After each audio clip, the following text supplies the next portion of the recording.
Aloha everyone, and welcome to another Tinker's Academy video. I'm your host Kay Elmer, and in this video, in the spirit of just sharing the stuff that I do, I want to just kind of share with you this thing I just did. I'm calling the CuBloc Tink.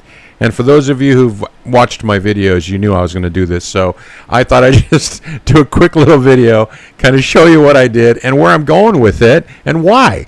Now, you all know, over a year ago, I was really into this other company that was doing the quantum space. And that company sells a very similar type of device. They call it Cube. They sell pendants and things like that. And that kind of really got me interested in the idea of quantum energy. And so now working with Layla, they have a device called a infinity block or a CuBloc. And the last couple of months, I've done like 5 different interviews with Philipp, and he's just this brilliant guy. And he just went on Luke's Storey, by the way. There's a great interview with Philipp and Luke where he really kind of goes over all of everything about it, and including all of the incredible test results because of the science that backs up this space, and which blows me away that there's science that actually supports the idea of this quantum energy and what it can do for biological organisms. But I won't go there. Go check out the new Luke Storey interview with Philipp, and you'll learn a lot about the blocks. And so, for those of us, though, that we got into it early, we own a lot of this stuff. I own numerous cubes. I even made one. I made one out of crystals in one of my Tinks. And so, I think a lot of us, and I'm just going to speak for myself, now that I've kind of moved on and trying something different, because that's what Tinkers do, and I'm really into the Layla Q, and I really enjoy all their products. I was just thinking, well, what do I do with my old stuff? And I thought, hey, well, why not see what happens when you take a cube and put it in an infinity block? Because why not? So here's the thinking, though. And, in the interviews that I had with Philipp, he talked about a couple of things that I think is really the main differences, between a cube and a block. And the idea is that it comes down to what is the energy field and this concept called consciousness levels. And I'm going to be honest, I haven't fully been able to wrap my head around what Philipp means when he says that. I know that it has a lot to do with the types of energy workers and clairvoyants and those kinds of folks that comprise the healer network. And I have a lot of respect for those guys because they have a large following and they've been doing it for years and years and years. And what's really interesting is if you actually go and duck the phrase quantum healing or frequency medicine, and it's just going to explode in just all of these different folks doing this kind of stuff and all of the different places that are doing it and what they're doing. It's just amazing when you actually put your toe into the deep end of the quantum pool, what's all really going on. And, this is just the tip of the iceberg. So going back to what Philipp was saying, though, in the interviews that I had with him, was basically, it's like, okay, what's the difference in the energy? And so the question I actually asked was, is there a polarity? Is there a positive and a negative, like the cubes have? Now, when the field of a cube is described, it's described as a toroid with the energy pulsating through the center, going around the sides, and this is exactly what it's described to look like, which is this field of energy. This is a toroid. And then when you ask the Layla Q folks, okay, well, what does the energy field look like in an infinity block or a Q block? And it's described as a quantum sun. There is no polarity. It's just this energy space, and it's concentrated in the middle and obviously gets weaker as it expands out. When you look at a cube and you ask those guys, what's the size of this field for a regular cube, 130 feet, a Q block, which is the one smaller than this, around the same, but the infinity block, that one, the energy field, this quantum sun, and this is the best depiction of what I envision. When someone says quantum sun to me, I found this incredible graphic and went, yeah, that's what I'm thinking. I'm thinking something that's sacred geometry, mandala, bright, that's just the perfect graphic in my mind, as what I would think that these energy folks, they can see it. I'm a neophyte. I can't see energy fields or frequencies, but this is what I envision. And this thing in an infinity block, the field stretches out 1 kilometer. You literally could use this in agriculture. You could do a whole neighborhood or an entire building, so forth. So, so that's the main thing, is that there's no polarity. And then, so what is attributed to why this is different than, the toroid versus the quantum sun?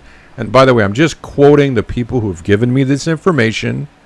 It is not coming from me. I am reporting. Okay.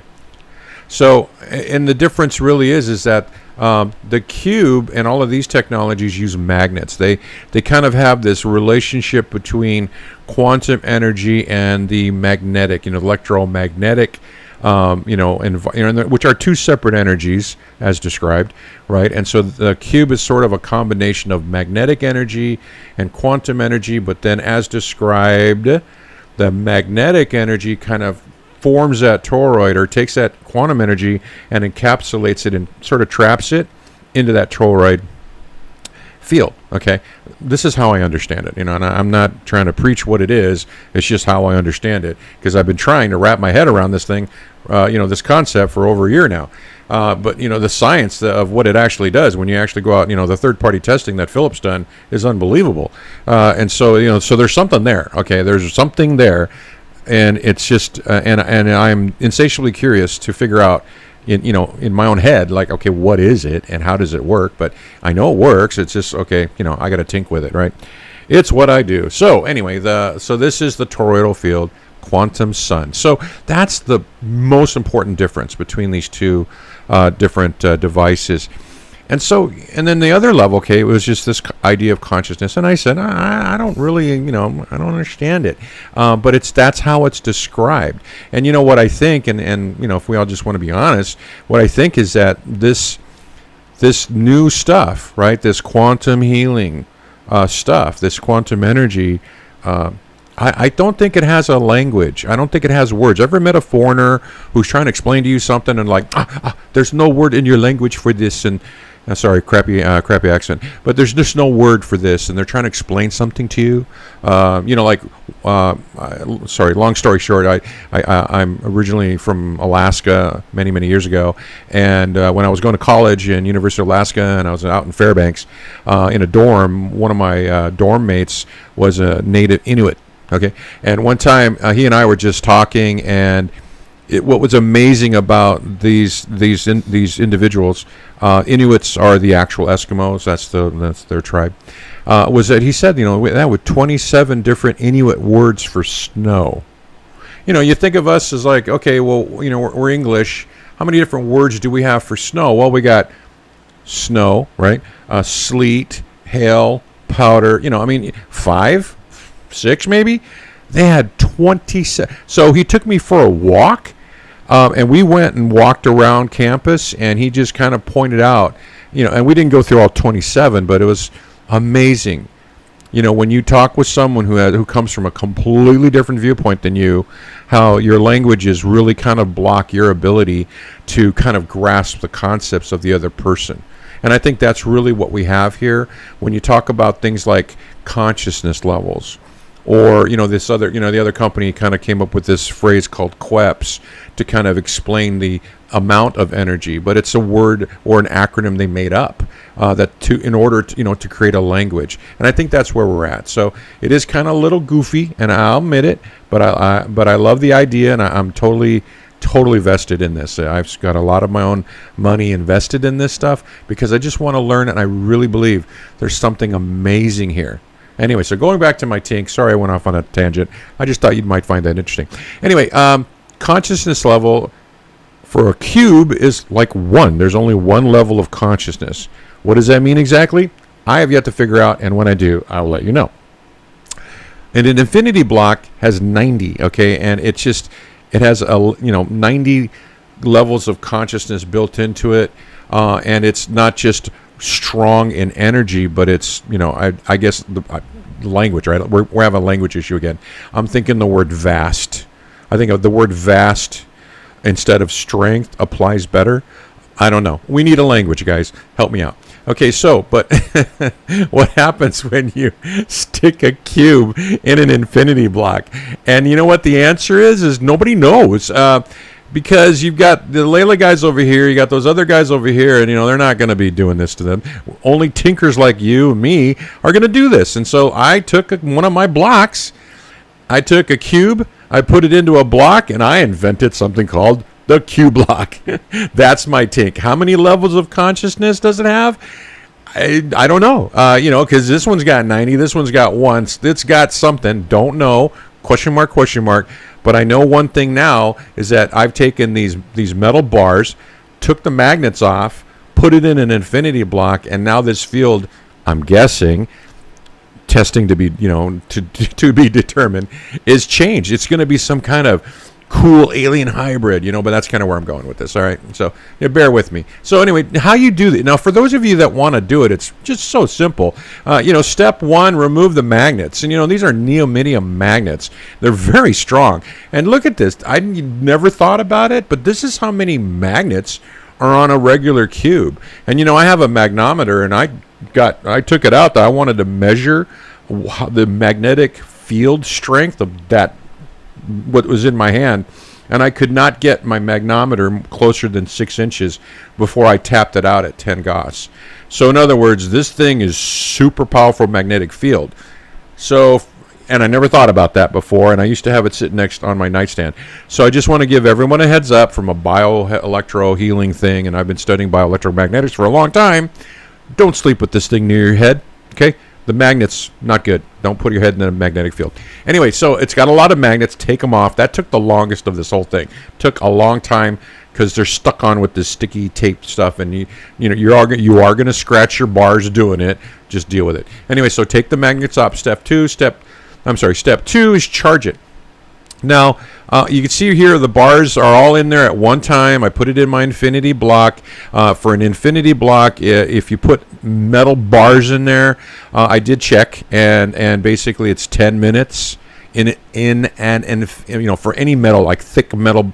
You put any thick metal, like if I would have put like a little statuette or something in there that was all metal, it would be 10 minutes in an infinity block. But if you have a CuBloc, you can stick your cube in a CuBloc and make your own CuBloc. Okay, I'm going. Okay. But if you're using a CuBloc from Layla Q, it's 30 minutes, right? Because it's not as strong as an infinity block. So infinity block, just charge it for 10 minutes. And then you don't want to use the magnets anymore because the magnets restrict that field, right? You want to end up with this incredible bright vast sun, this quantum sun versus this kind of energy toroid thing, and so then basically I use the Scotch Indoor 3M padded sticky tape, double-sided sticky tape. Cut them into little pieces. Step 4, attach them to the bar, put them right where the magnets were, and then really step 5 is just put it back the way it was. Now I have multiple blocks, and so cubes, sorry, and so I just used my other cube to line it up. Otherwise, you need to kind of make sure you put the bars back where they were. That's one of the things that they're very adamant about is the bars have to be where they're supposed to be, and so attach the bars to the stand, and then ta-da! Step 6, you just created a CuBloc, not a CuBloc, but a cube. Okay, that just doesn't work, does it? Anyway, so here you go. And so this is the one with the magnets. This is the one without. I call it the CuBloc. And so I think it's pretty cool. And now this thing is different. And so, again, I'm a neophyte. I just look at this thing and I'm like, looks the same to me. But you know what? I know theoretically, and I know based on just what I've learned from doing this for so long, that I've now created some kind of hybrid. And it's not exactly this, and it's not exactly this. It's definitely not 1. It's not 90, but it's somewhere in between. And that's the cool part. So now what am I going to do, right? This is my Tink. I'm just sharing what I'm doing. And you guys are crazy enough to follow along. So, hey, so how do I test this thing, right? So this is what I was thinking. The first thing is now I've been doing these quantum healing experiments lately. I'll have a little video out about that just to share with you these wild results that I'm getting. It's just pretty cool stuff. Frequency medicine, quantum healing. I've been doing that with my CuBloc and my infinity block, and the results are amazing. Anyway, by the way, if you ever go into the Telegram chat group, you can read about some of the experiences there for that. But there's definitely some quantum healing experiments that I could use, and I could use a cube I could use an infinity block, or I could use a CuBloc, and trying 3 different ways with different people or same people, and I'm setting up these experiments, or what I call tinks, so that I can see, okay, well, does one work better than the other? Does anybody feel anything if I use this new creation I just started? So that's what I'll be doing. And right now, I just started right off the bat. I just did this afternoon, and the first person in the new CuBloc is, I think I should call it a CuBloc, so I don't confuse it with the CuBloc. I didn't even think about that before I started recording this video. So the CuBloc. Anyway, so the CuBloc, I put myself in there, and with a testosterone booster card in there, and just waiting to see when the energy kicks in. And it actually has a bit, but it's hey, you don't want to use yourself as an example, but I just wanted to start off. But I'm trying to put together in my head. I did line up some of my friends that volunteered, or I don't know, reluctantly or not, but they're gonna help me, and I'm gonna start putting their pictures in there, different blocks, different stuff, see what happens with them. And also too, I've got like a bunch of capsules, blank empty capsules and titanium spheres. And what I thought I would do is I thought I would make a bunch of them with the old cube, and I'd make a bunch of them now with this CuBloc, and then ship them off. Like, okay, I'll send you 2. Is there a difference? And then mess around with them, do double blinds, send them 2 that I didn't even charge at all. Send them 2, one is, one not, and send them, that kind of thing. But I just kind of want to start, so I'm going to do some testing, and stay tuned. Okay, let's see what happens. Let's see if this new little creation is different than the original, or the future, right? It's kind of cool. That's my Tink. That really. So thank you. I just wanted to share that with you because that's what I do. Thanks a lot for watching. Appreciate your time. Appreciate your kind comments. Hey, if you want to learn more about my crazy antics, you can find me at my blog at the Tinkers Academy at tinkers.academy, and also on Telegram. So, hey, thanks for watching. Have some fun. Go do a tink this weekend. Aloha.